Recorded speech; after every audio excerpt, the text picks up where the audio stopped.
There are a lot of people in the world today who don't like government, don't trust government, don't think government can do good. You are in Texas, the hating on government capital of the Western world, right? We hate government so much we'd rather have no government, except we then wouldn't have anybody to sue. So we need government for at least one reason. How do you change the perception that government can do good at a moment when people have decided government can't do good?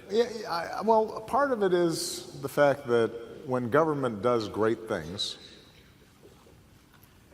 we take it for granted, and it's, right. It's not a story. I mean, every day, government is delivering for everybody in this room, whether you know it or not. I can find the fiercest libertarian in the room with, who despises every level of government, thinks it's all corrupt, but they're checking the weather on their phone, and lo and behold, it turns out that there's a government satellite out there that is facilitating that. And they'd be really irritated if they couldn't figure out whether it was going to be 70 and sunny or 60 and rainy tomorrow. But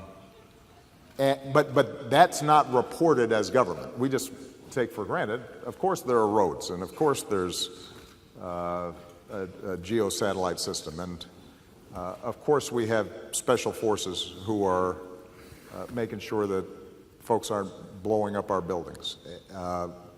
Well, the part of our task is to tell a better story about what government does. Now, government is often its own worst enemy in the sense that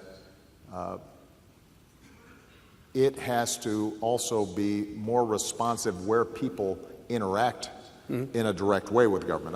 I've said before that I could change the politics of America faster than just about anything if I could just take control of all the DMVs in the country. Because, if somebody goes to get their license renewed and it takes them 2 hours. And they walk away frustrated, and everybody's kind of surly. Right. That's their impression of government. Yeah.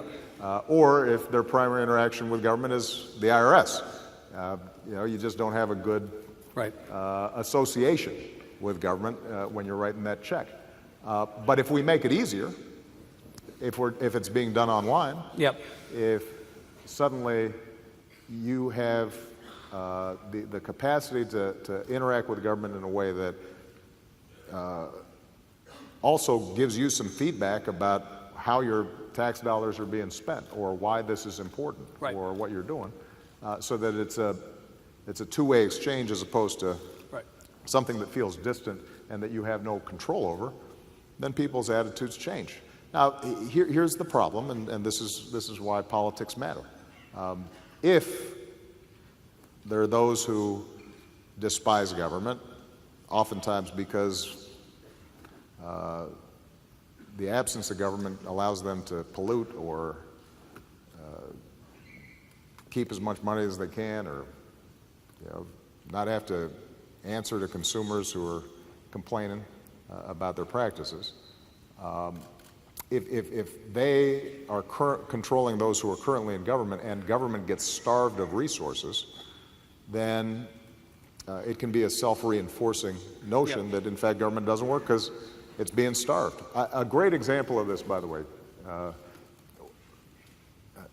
I met with financial regulators this week to just get a report back on how we're doing on Wall Street reform.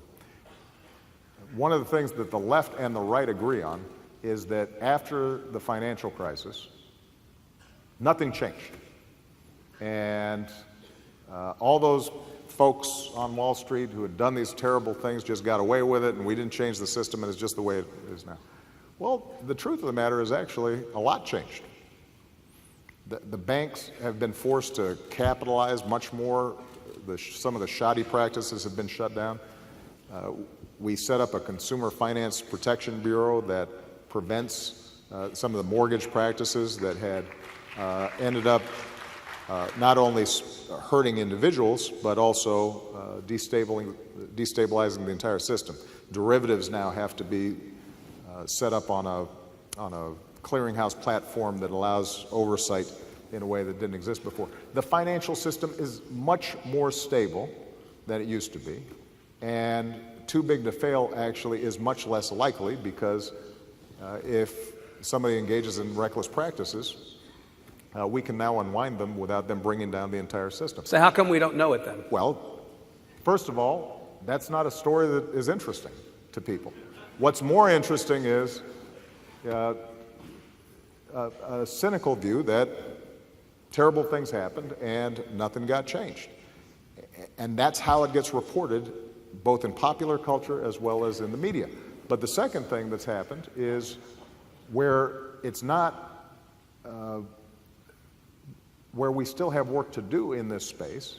The main reason we have work to do in this space is because this Congress has prevented oversight agencies like the SEC and the CFTC from having enough staff and resources to be able to enforce as well as they could some of the laws and the rules that are put in place. And so we go back to the need for civic engagement. We cannot solve the problems in government, and we cannot solve the problems that we face collectively as a society unless we, the people, are paying attention. Right. And in an age in which people are getting information through digital platforms, through the internet, where people's attention spans have shrunk, it is critical that all of you who are shaping this environment are spending time thinking about how are we getting people, how are we getting citizens engaged, and you yourselves have to be engaged and spend some time thinking about it. It doesn't mean you have to do it full time. It doesn't mean that you have to run for office yourself, but it does mean that if whatever your field is, there is a way right now for you to engage and participate to take this democracy back in ways that we have not seen in very long.